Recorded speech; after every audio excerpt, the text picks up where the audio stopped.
હવામાન વિભાગની આગાહી મુજબ સમી સાંજે પાટણ જિલ્લામાં આવી પહોંચી મેઘસવારી। ચાણસ્મા તાલુકામાં ભારે પવન અને વીજળીના કડાકા ભડાકા સાથે વરસ્યો વરસાદ। ચાણસ્મા શહેરની સાથે વડાવલી, ટાકોદી, સમીશા, મનલોપ સહિતના ગ્રામ્ય વિસ્તારોમાં ધોધમાર વરસાદ વરસતા રોડ રસ્તા પાણી થયા।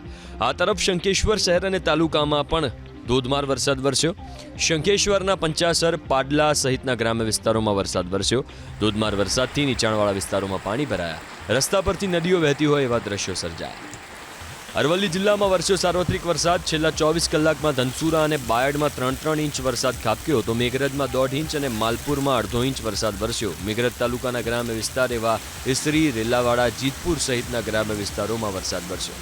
સારા વરસાદને પગલે ખેડૂતોના પાકને પણ નવું જીવન મળ્યું છે।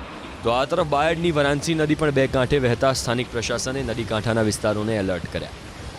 અરવલ્લીના મોડાસાના ગ્રામ્ય પંથકમાં પણ ધોધમાર વરસાદ વરસ્યો। વરથુ, જીતપુર, ઇસરોલ સહિતના ગ્રામ્ય પંથકમાં ધોધમાર વરસાદથી મગફળી, મકાઈ સહિતના પાકને જીવનદાન મળ્યું। તો મોડાસા શામળાજી હાઈવે પર પણ ધોધમાર વરસાદ।